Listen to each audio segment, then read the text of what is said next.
आज हम साईं बाबा का नाम लेकर निर्वाण प्रकरण के सेक्शन 11 में चलते हैं। ये एक बहुत महत्वपूर्ण सेक्शन है क्योंकि इसमें श्री राम के प्रश्न और श्री वशिष्ठ जी के उत्तर हैं और इन प्रश्नों और उत्तरों में लगभग सारे का सारा ज्ञान जो योग वशिष्ठ पुस्तक में है वो सारे का सारा इनमें एक सारांश रूप से दिया गया है। तो पहला प्रश्न जो श्री राम पूछते हैं वो ये है कि ये बुद्धि जो दृश्य जगत को ही देखती है तथा सच मानती है उसका निवारण कैसे होता है, अर्थात ये किस प्रकार से सच देखने वाला दृश्य, सच देखने वाला जगत, इसको हम किस प्रकार से इस भ्रांति को कैसे दूर कर सकते हैं, इस भ्रम को कैसे दूर कर सकते हैं। अगर ये भ्रम है तो कैसे दूर कर सकते हैं।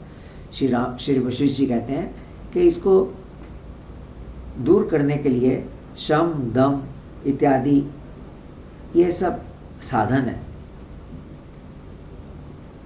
और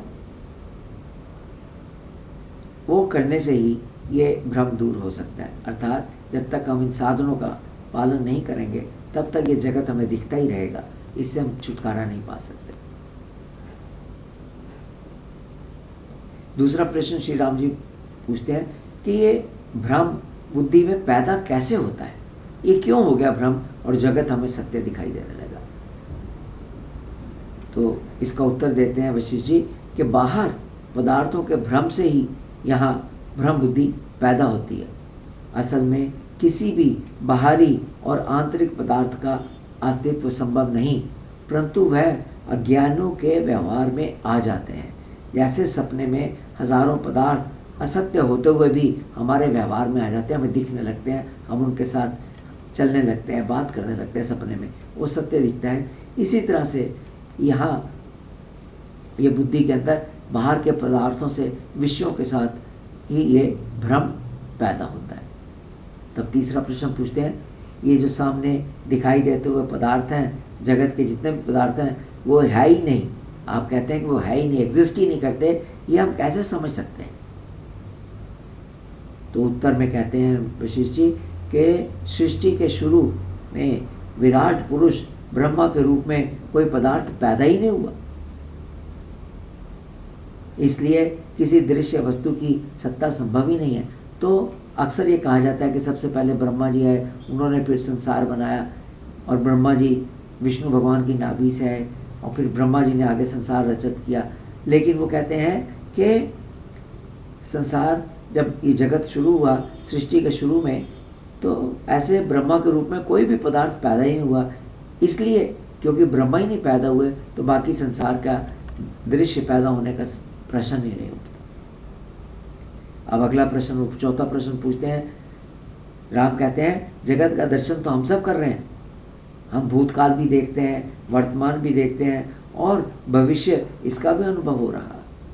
अर्थात कोई बच्चा पैदा होता है, वो छोटा होता है, फिर वो बड़ा हो जाता है, फिर बूढ़ा हो जाता है, फिर हम ये कैसे कह सकते हैं कि जगत कभी पैदा ही नहीं हुआ। तो वशिष्ठ जी उत्तर देते हैं कि सपने के पदार्थ, जो सपने में हम चीज़ें देखते हैं, जो जगत देखते हैं, मृग तृष्णा का जल रेगिस्तान में जहाँ एक हिरण उसके पीछे भागता फिरता है ये सोच के कि जल है, पहुँचने पर देखता है कि वहाँ तो सिर्फ रेत ही है। इसी तरह संकल्पित पदार्थ, वो सारे पदार्थ जो हम अपने संकल्प में पैदा करते हैं, ये ना तो कभी पैदा हुए हैं ना देखे गए हैं, फिर भी भ्रमवश उनकी प्रतीति होती है। इसी तरह मैं, तुम, ये अलग अलग प्राणी जो जगत है, ये ना कभी पैदा हुआ है ना तत्व दृष्टि से देखने पर कभी उपलब्धि हुआ है, इसलिए ये मिथ्या है। तब भी भ्रमवश इसकी प्रतीति होती है नहीं, लेकिन फिर भी प्रतीत होता है, जैसे सपना प्रतीत होता है या मृग तृष्णा का जल प्रतीत होता है। अब पांचवा प्रश्न करते हैं, श्री राम कहते हैं अनुभव में आने वाले जगत सृष्टि के आधे में पैदा ही नहीं हुए, ये कैसे समझा है। हम कैसे समझें कि सृष्टि के शुरू में कुछ पैदा ही नहीं हुआ। आप कह रहे हैं कि कुछ पैदा नहीं हुआ सृष्टि के शुरू में, ब्रह्मा जी ने हुए, तो ये हम कैसे समझ सकते हैं। तो वो कहते हैं उत्तर में वशिष्ठ जी कि कारण से तो ही कार्य उत्पन्न होता है, अर्थात जब तक कारण नहीं होगा तब तक कर्म नहीं होगा। हम बीमार हैं तभी हम डॉक्टर के पास जाएंगे, तो कारण हुआ बीमारी और कर्म हुआ डॉक्टर के पास जाना। तो जब तक कारण नहीं होगा तब तक कर्म पैदा नहीं होता, कर्म बनता नहीं है। अन्यथा नहीं, प्रलय काल में तीनों लोकों का जो पूरी तरह से नाश हो गया था, जब प्रलय काल होती है तीनों लोक नाश हो जाते हैं, तो इनकी उत्पत्ति के लिए वो कारण ही रह गया था। जब प्रलय होती है सब लोग नाश हो जाते हैं, फिर इनकी उत्पत्ति का कारण क्या हो सकता है? कोई कारण नहीं था, इसलिए सृष्टि की उत्पत्ति हुई नहीं। तो ये वो बताते हैं कि जैसे प्रलय हुआ सब नाश हो गया, अब फिर दोबारा से सृष्टि पैदा होने का कोई कारण ही नहीं है, तो सृष्टि पैदा कैसे होगी? इसलिए ये सब मिथ्या ही है। अब राम अगला प्रश्न, छठा प्रश्न करते हैं, महाप्रलय हो जाने पर ब्रह्म शेष रहते हैं, सब नाश हो गया लेकिन परमात्मा तो शेष रहते हैं, वह नई सृष्टि की उत्पत्ति के कारण कैसे नहीं हो सकते? तो उनका कहने का मतलब है क्योंकि परमात्मा शेष है इसलिए वो नई सृष्टि को पैदा कर ही सकते हैं। तब उत्तर में कहते हैं वशिष्ठ जी के कारण में जो कार्य सत्य रूप से मौजूद है वही उससे प्रकट होता है, जो उसमें है ही नहीं वो कैसे प्रकट हो सकता है? घड़े से लकड़ी तो नहीं पैदा हो सकती ना। तो फिर अगला प्रश्न राम करते हैं कि महाप्रलय आने पर जगत सूक्ष्म रूप से ब्रह्म में रहता है, वही सृष्टि के समय पुनः उसमें प्रकट हो जाता है। तो कहते हैं जब महाप्रलय होती है सब सारा जगत सूक्ष्म रूप से प्रभु में चला जाता है, तब नई सृष्टि आती है तो सूक्ष्म रूप से जो अंदर था वो बाहर प्रकट हो गया। तो उत्तर में कहते हैं वशिष्ठ जी कि महाप्रलय के अंत तक उस ब्रह्म में जगत की सत्ता का किसने अनुभव किया है? ये काउंटर प्रश्न पूछते हैं। ये उत्तर में वशिष्ठ जी काउंटर प्रश्न पूछ रहे हैं, एक और प्रश्न पूछ रहे हैं राम से कि महाप्रलय के अंत तक उस ब्रह्म में जगत की सत्ता का किसने अनुभव किया है और उसकी वह सत्ता कहाँ किस रूप में रहती है, ये प्रश्न पूछते हैं राम से। तो राम कहते हैं कि ब्रह्म में जगत की सत्ता उस समय ज्ञान स्वरूप ही होती है, अर्थात जब सब कुछ नाश हो जाता है सूक्ष्म रूप से प्रभु में जब समाने के लिए जाता है तो कहते हैं कि उस वक़्त ज्ञान स्वरूप ही सत्ता प्रभु में समाप्त होती है और वो सिर्फ ज्ञानियों के अनुभव में ही आती है। अतः वह आकाश के समान शून्य रूप तो नहीं होती, इसलिए उस सत्ता को असत नहीं कह सकते। तो ज्ञान के रूप में वो प्रभु में समा गया, ये कह रहे हैं। तो वशिष्ठ जी कहते हैं यदि ये बात ठीक है, अगर ऐसी बात है तो ज्ञान ही तीनों लोगों का स्वरूप है, किंतु जो विशुद्ध ज्ञान स्वरूप है उसके जन्म मरण कैसे हो सकते हैं?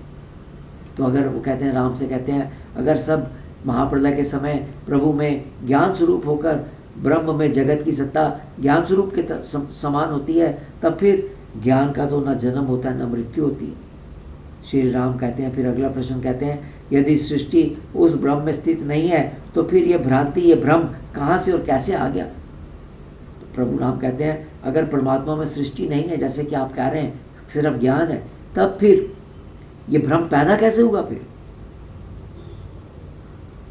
तो वशिष्ठ जी कहते हैं कार्य और कारणता का अभाव होने से ही ब्रह्म में न सृष्टि है न प्रलय है, क्योंकि प्रभु में न कार्य है न कारण है, कारण भी नहीं है तो कार्य भी नहीं, तब फिर न सृष्टि का कोई कारण ही नहीं है तो सृष्टि कहाँ से आएगी? सृष्टि नहीं है तो प्रलय नहीं आएगी। ये जो जगत दिखाई दे रहा है वह जिसको जिस रूप में दिख रहा है वह केवल आत्मा ही है। तो कह रहे हैं ये खाली दिखाई दे रहा है, भाषित हो रहा है, प्रकाशित हो रहा है, और जिस रूप में प्रकाशित हो रहा है वो आत्मा ही है। अब श्री राम कहते हैं ये बात जचती नहीं, दृष्टा ईश्वर अपने आप दृश्य कैसे बन सकता है? आपने कहा कि आत्मा में ये प्रकाशित हो रहा है, तो कहता है अगर ईश्वर दृष्टा है तो अपने आप में दृश्य वो कैसे बन गया? देखने वाला ही जगत कैसे बन जाता है? क्या लकड़ी आग को जला सकती है? इस प्रकार श्री राम प्रश्न पूछते हैं। वशिष्ठ जी उत्तर देते हैं दृष्टा दृश्य भाव को नहीं प्राप्त होता, अर्थात आत्मा दृश्य भाव को नहीं प्राप्त होती, क्योंकि दृश्य की सत्ता संभव ही नहीं है, केवल दृष्टा ही प्रकाशित होता है जो सिर्फ परमात्मा ही है। तो कहने लगे कोई दृश्य नहीं है क्योंकि दृश्य की सत्ता ही नहीं, इसलिए दृष्टा दृश्य भाव को नहीं प्राप्त होता, क्योंकि दृश्य की सत्ता ही नहीं है।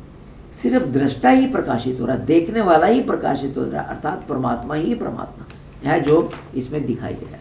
श्री राम कहते हैं तब सृष्टि के शुरू में ब्रह्म ही जगत का संकल्प करता है जिससे जगत का भान होता है। यदि ऐसा ना होता तो जगत प्रकट कैसे होता। वशिष्ठ जी उत्तर में कहते हैं कि किसी भी चैत्य अर्थात जगत की उत्पत्ति संभव नहीं है, क्योंकि उसका कोई कारण ही नहीं है। श्री राम यदि ऐसा है तो फिर अहंकार कहाँ से पैदा होता है, जगत का भान कैसे होता है, स्पंदन का अनुभव कैसे होता है कि हम मूव कर रहे हैं, हिल रहे हैं, कैसे होता है। श्री वशिष्ठ जी कहते हैं जैसे मैंने पहले कहा, कारण की सत्ता ना होने से आदि काल में ही किसी वस्तु की उत्पत्ति नहीं हुई, इसलिए दिखने वाला दृश्य कहाँ होगा, सब कुछ परमात्मा ही है। सृष्टि की उत्पत्ति सिर्फ प्रतीति या भ्रम, सिर्फ भ्रम ही और कुछ नहीं। जो दिख रहा है ये सिर्फ भ्रम है। श्री राम जब ब्रह्म के सिवा, परमात्मा के सिवा कोई दूसरा नहीं है, तब फिर ज्ञान स्वरूप नित्य और वह ज्ञान स्वरूप नित्य मुक्त है, तो उसमें किसको और कैसे भ्रम हो सकता है। अब श्री राम का कितना अच्छा प्रश्न है कि अगर परमात्मा के सिवा कोई दूसरा नहीं है और जो परमात्मा स्वयं ज्ञान है, स्वयं मुक्त है, तब उसमें किसको और कैसे भ्रम हो सकता है, हम कैसे भ्रम कर सकते हैं उसके अंदर, फिर ये जगत नामक भ्रम कैसे आ सकता है। वशिष्ठ जी कहते हैं कि सृष्टि का कोई कारण नहीं, ये जो सृष्टि का भ्रम से सृष्टि दिखाई दे रही है, इसका कोई कारण नहीं, इसलिए उसकी सत्ता कहीं भी नहीं है। तुम मैं सब कुछ परमात्मा ही है। श्री राम कहते हैं फिर देश काल क्रिया संकल्प चित्त इन सब की उत्पत्ति तो असंभव है, फिर इनकी सत्ता कैसे उपस्थित होगी, ये दिखते कैसे। श्री वशिष्ठ जी उत्तर देते हैं कि इन सब की सत्ता अज्ञान मात्र ही है, अज्ञानता से ही भिन्न इस सत्ता, इनकी सत्ता ना है ना पहले कभी थी, तो ये सिर्फ अज्ञान है, अज्ञान के कारण ये सब हमें दिखाई देता है।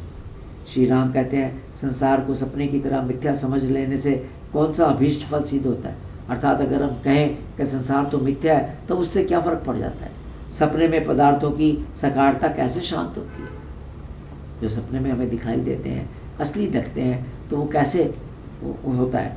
तो वशिष्ठ जी कहते हैं अध्यात्म शास्त्र पर विवेक पूर्वक विचार से ज्ञान का उदय होता है तथा पदार्थों में स्थूलता की भावना शांत हो जाती है। तो जब हम विवेक द्वारा विचार करेंगे तो धीरे धीरे हमारे में ज्ञान आएगा, और ज्ञान आएगा तो जो पदार्थ जो हमें स्थूल दिखाई दे रहे हैं, पदार्थ दिखाई दे रहे हैं, धीरे धीरे उनकी स्थूलता शांत होती जाएगी, वह सब के सब परमात्मा का रूप ही हैं, ऐसा अटल निश्चय हो जाता है। इसी तरह से सपने के पदार्थ में भी जागने पर, जब हम सपना टूटता है जागते हैं तो स्थूलता की भावना नष्ट हो जाती है।